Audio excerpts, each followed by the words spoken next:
ওই চা খাইতে মন চাইতে সরে জিগা চা খাইতে যাবো নি। ওই তুই চা খাইতে যাবি? টাকা নেই আমার কাছে। তোর টাকা নাই? আর কত টাকা আমি দিবি? ওর টাকা তোরে দিব। চল তাহলে। চাইতাছি। ওই আমার গার্লফ্রেন্ড আইছে ওরে জিগা ও যাইবো নি। ওই আর গার্লফ্রেন্ড আছে, যাবি? গার্লফ্রেন্ড আইছে আমি কি করব? ওই কি করবি? ওর বান্ধবী হইছে লগে দুইটা। আর বান্ধবী আছে লগে দুইটা। চল চল। Wait a minute. ওই ধানমন্ডিতে যাবো জিগা যাইবো নি। ওই ধানমন্ডি যাবি? হ্যাঁ কিন্তু টাকা নেই আমার কাছে। ওর দ্বারা টাকা নাই। সব সময় টাকা আমিও দিব আবার ঝগড়া আমার লগে করবো। সবসময় ওর টাকা তুই দিবি আর ওই ঝগড়া করবো, হ্যাঁ? টাকা না থাকলে আমি কি করব? আর কি করবো টাকা না থাকলে? আগে কিনলে করে জিগা। আওয়াজ কিনলে গা? আগে তোর কাছে। আমার কাছে আহে। তো তুই লয়ে যা।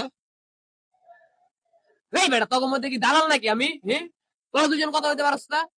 ওই তুই আমার কথা, আমি ওর কই, আমার আমি তোর কই। বেটা ফাইজলামি শুরু করে দিছিস সব সময়। ওর তো চরিত্র ভালো না, এলে ওর লগে চলি না। और भालो नहीं बेटा